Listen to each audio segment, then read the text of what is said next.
श्री गुरुचरित्र अध्याय 10 मराठी भावार्थ। कश्यप गोत्राचा एक वल्लवेश नावाचा सुशील व सदाचारी ब्राह्मण होता। तो व्यापार करून अर्थार्जन करीत असे। दरवर्षी तो कुरुपुराला यात्रेनिमित्त श्रीपाद स्वामींच्या दर्शनासाठी नियमितपणे जात असे। त्याने एकदा श्रीपाद चरणी नवस केला की मला व्यापारामध्ये बरकत येऊन अधिक धनलाभ झाला तर मी यात्रेनिमित्त कुरुपुरास येईन, तेव्हा सहस्त्र ब्राह्मणांना इच्छा भोजन घालेन। अशा प्रकारे श्रीपाद चरणी संकल्प करून त्यांच्या चरणी नतमस्तक होऊन परत आपल्या गावी निघून आला। व्यापारासाठी ज्या ज्या ठिकाणी तो गेला तिथे त्याने सचोटीने व्यापार करून खूप धनसंपत्ती मिळवली। यात्रेला निघण्याआधी त्याला आपण केलेल्या संकल्पाची आठवण झाली। त्याप्रमाणे भरपूर धन घेऊन व मदतीला काही नोकर घेऊन तो निघाला। त्या नोकरांनी त्यांचा विश्वास संपादन केला। आपापसात संगनमत करून वाटेत एका जंगलामध्ये रात्री मुक्कामाला थांबले असता त्यांनी त्या ब्राह्मणाचा शिरच्छेद केला व त्याच्याजवळील सर्व धनसंपत्ती घेऊन ते जाऊ लागले।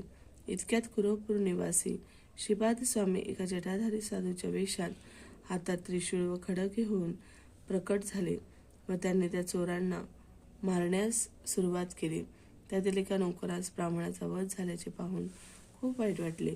तो काकुळतीला येऊन त्या साधू पुरुषांच्या पाया पडून त्याची विनंती करू लागले, जरी मी ह्या नोकरांबरोबर होतो तरी माझा ह्या ब्राह्मणाला मारण्याच्या कटात सामील होण्याचा हेतू नव्हता, तरी कृपा करून आपण मला मारू नये अशी मी आपणास विनंती करतो।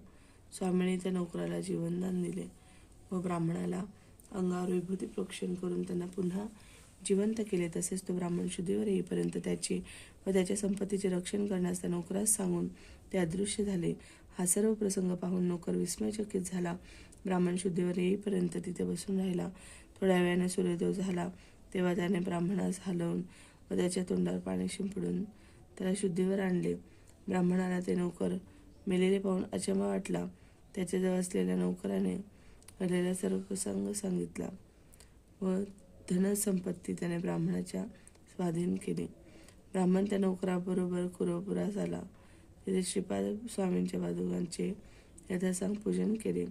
केवळ श्रीपाद स्वामींच्या आशीर्वादामुळे आपण या संकटातून वाचलो व आपला पुनर्जन्म झाला याची त्याला खात्री पटली।